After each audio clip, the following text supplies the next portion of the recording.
I am so delighted that you are listening to this. I am Jenni Ho-Huan, and I love journeying with people to get to a place of safety, security, and satisfaction. To get the most benefit from what I'm going to share, please have a notebook with you. Because along the way, I will pause to ask you some questions, and I want you to be able to jot down your thoughts and your responses, which you can take with you to ponder further. So a notebook, handphone, or something to record with will be really good. What do you do when you see that the battery is low? That's right, we hurriedly look for a place to charge it up. Many of us carry some kind of charging wire or power bank to make sure that this thing can last.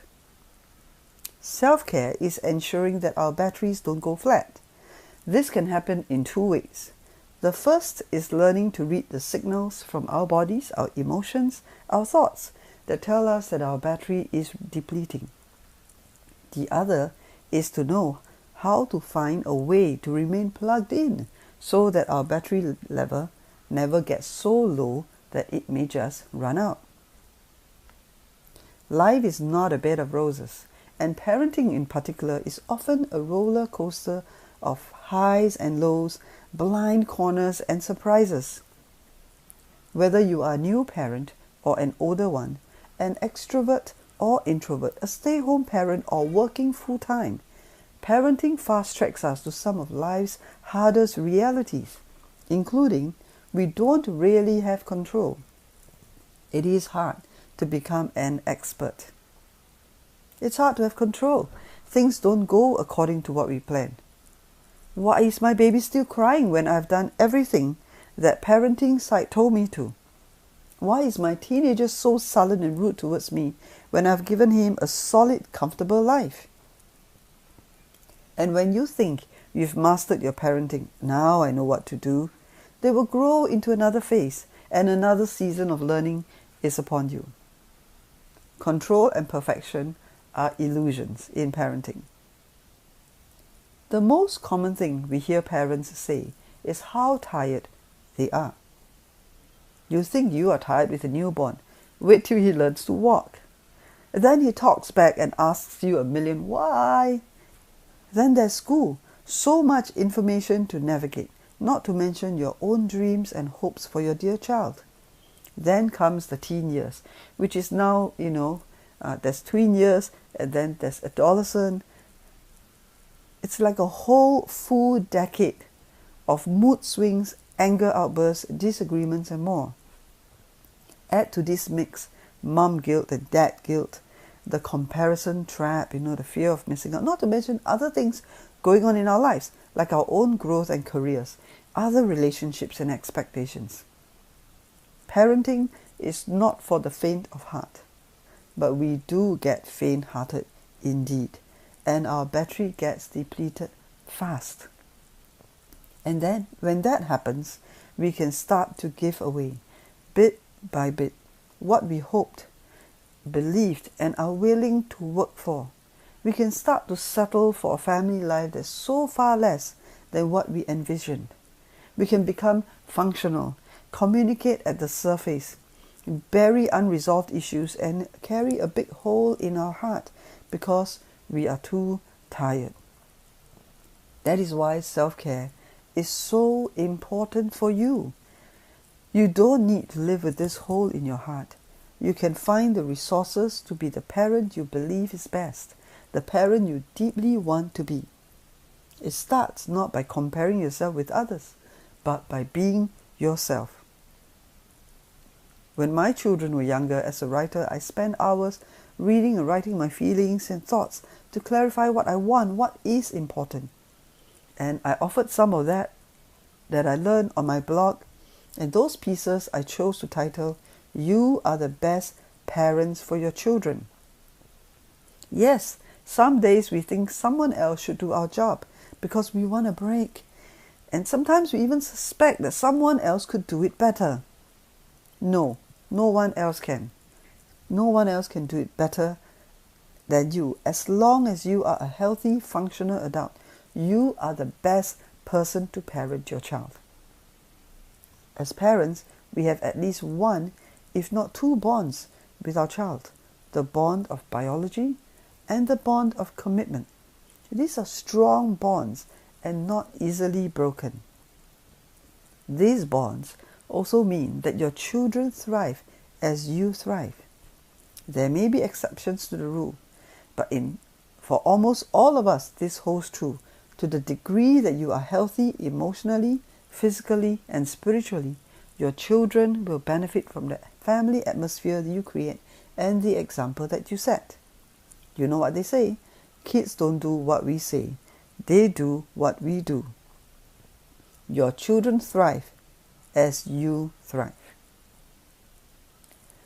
There is a popular illustration for self-care. You know, the one about the mask. You know, when the airplane is going through turbulence and the mask falls down, you are told to put on your mask first before you attend to your child. I don't really like that because that situation is an emergency.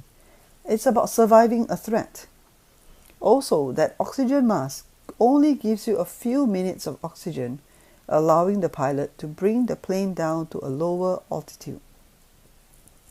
I don't want you to live in a state of emergency or to merely survive. I want you to enjoy the parenting journey and to reap the fruits of all that you are seeking to sow into your children and family. So what is self-care? Self-care is taking steps to protect your vision for your life, the kind of person you want to be, the quality of relationships you want to have. Your life vision includes the kind of person you want to be, and then the quality of relationships you want to have, especially with those closest to you. Your ambitions, career, and all are important, but studies have shown us two things. Nobody at the end of their life wish they work harder, and everything in the end boils down to our relationships. So right now, I would like you to choose 3 words to describe the person you want to be. Words like thoughtful, sincere, wise, courageous. Just the first 3 words that come to your mind. I'm going to do that too.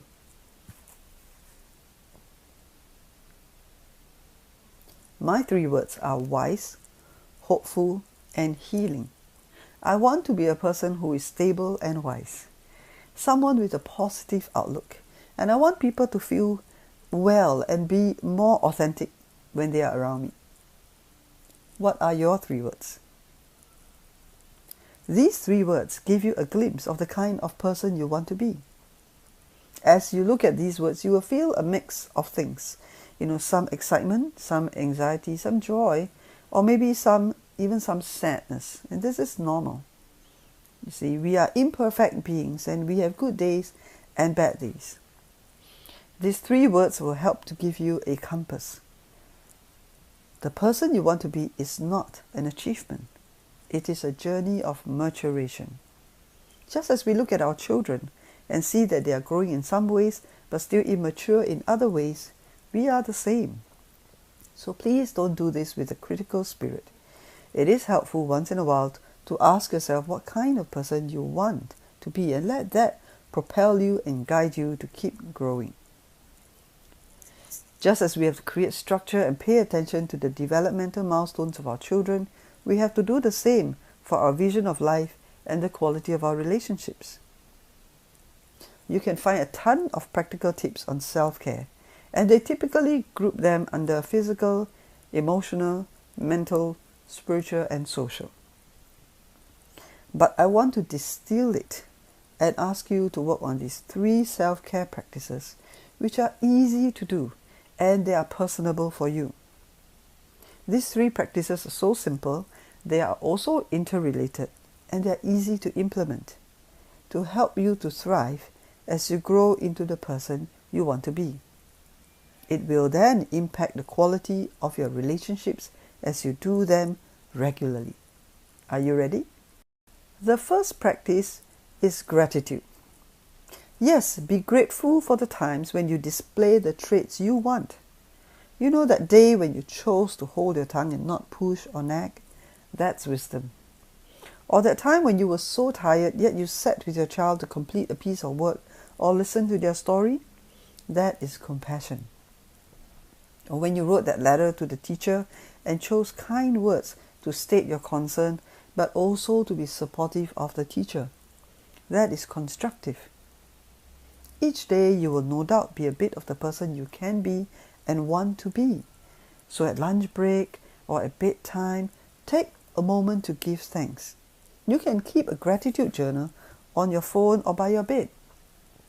We typically give thanks for things that happen, like a helpful colleague or a child getting a good grade.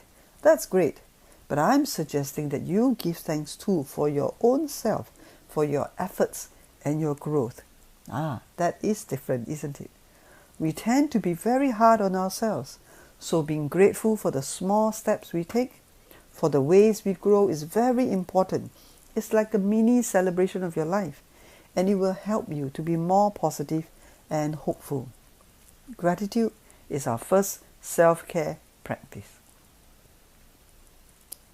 The second practice is the slow deep breath. Oh yes, this is so simple and so powerful. You have probably heard the advice to count to 10 when you are angry. I prefer to notice what I call the pre-anger state. When I sense my irritation and frustration or tiredness building up, the slow deep breath physiologically centers you, increases your oxygen intake, helps you to slow down and get clear. So when you feel agitation building up, when there's too much information to process, or you are worried that you have forgotten something, take a slow deep breath. Inhale the gift of life and exhale the stresses of life. The wonderful thing about the slow deep breath is that it's so easy to do. You can combine it with your exercise. You can do it while you're trying to feed your fussy toddler, and you can do it with your gratitude exercise. As you breathe in, you can give thanks, and as you breathe out, you can release the tension. Let's try it now. Take a slow deep breath in through your nose, and then fill your lungs out and then breathe it out through your mouth slowly. As you're breathing in, you can say, I'm so glad I'm taking care of myself. And as you breathe out, you can release, I'm releasing the worry I have about. Gratitude, the slow deep breath, and finally, the life-giving way.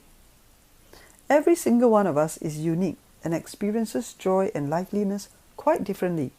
You may need nature or quiet, soothing scents or a creative activity, a long hug or a good conversation. Take a moment and think of 2 things that make you feel alive, that lifts your mood and makes you smile. Practice number 3 is to include life-giving ways into your routines. If your answer to my question just now about a life-giving way is to take an exotic vacation or something extensive like that, you need to think outside the box. Parenting involves your presence, so your life-giving way has to happen while you are parenting. Allow me to share a few of mine. When my firstborn was breastfeeding, I decided to make that a life-giving way, even in the wee hours of the morning. I have to do it anyway, and being impatient will probably make her fast more. So I decided to enjoy the bonding, the fact that I'm giving life to my child. I learned to enjoy it, to relish it, and not to rush it. As they grew, I would have pockets of time when I would slow down to have fun with my child. I realized that when I stopped multitasking and paid attention, even if that meant playing with toy cars, on the floor, or soap bubbles, I actually felt more alive. At least once a month, I would arrange for childcare so I can get out into nature to decompress or go to a cafe to chill with friends. Some of you may find joining a mom's group helpful or some other interest groups. Parenting has many seasons. During infancy, we're naturally more stuck at home, as it were. But don't be in a hurry, that season is brief. Soon, you can take your children along with you or get them to do something while you enjoy your life-giving way. Now I need to ask you to think about this seriously. When we were swinging singles, perhaps parties and spas and vacations were our thing. Well, at different stages of our lives, we may need to discover other life-giving ways. So it's very important to also learn to be flexible. You have to be open. One of the most powerful lessons, in fact, that transformed me and really helped me to enjoy parenting as much as I do is this truth. Your children grow you. Just as you cannot get married and remain the same person, you cannot become a parent and stay the same. Life is always inviting us to grow.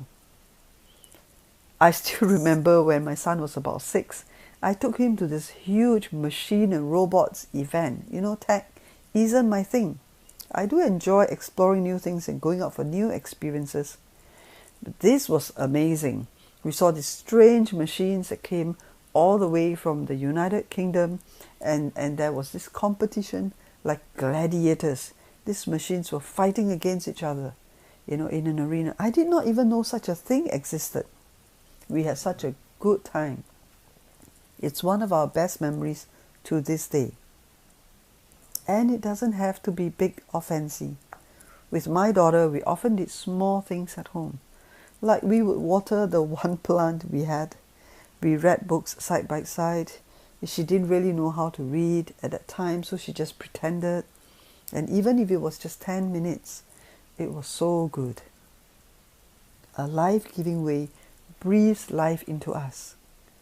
Remember, we are not reaching for an oxygen mask. We are seeking to thrive. So a life-giving way cannot be something you grasp or grab.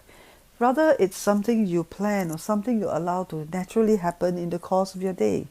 Like taking a pause and walking to the window to look at the sky and listen to the birds and watch the clouds as you take a few slow, deep breaths and give thanks. See what I did there? I combined the 3 practices: a life-giving way of taking a pause, moving towards nature, deep breathing to slow the heart rate and calm the mind, and gratitude to gain perspective. A life-giving way is a small thing each day, and maybe something planned once a week or so. It must make you appreciate life and feel alive. I begin with this. But we are living beings, so I think let's end with this instead. Each time you see or think of a plant, take a cue from them. They thrive because they are grounded, they are hydrated, and they soak in the light. Your deep breaths ground you to the free gift of life. Gratitude hydrates your soul and keeps you tender. And as you incorporate life-giving ways, you are soaking up what lights you up. If you don't have green fingers, take a photo of a nice plant and frame it up, put it somewhere to remind yourself. Dear fellow parents, you are so important to your children and you are so valuable. Cherish yourself and allow your parenting to be a journey that grows you and helps you to thrive. Because as you do, your children will too. I have written a small book with 52 practical tips for you to raise happy kids. Tips that will work for children from 2 to 20. And these tips are based on evidence-based research that all children need 5 foundational things to become well-adjusted, resilient beings. So do check it out. Let your parenting journey, even though it is challenging and has no retirement, be a life you embrace and enjoy as you take care of yourself while at it, with the 3 simple practices of gratitude, deep breathing, and instilling life-giving ways into your routines. If you are keen to get off the rat race, look up my small community at www.tooreally.live and check out my other books. Now let's end with a simple exercise. I want you to sit in a relaxed manner and think of something you are grateful for. Perhaps I'm grateful I'm here at this ParentED festival. Smile. Let's close our eyes together and take a slow, deep breath.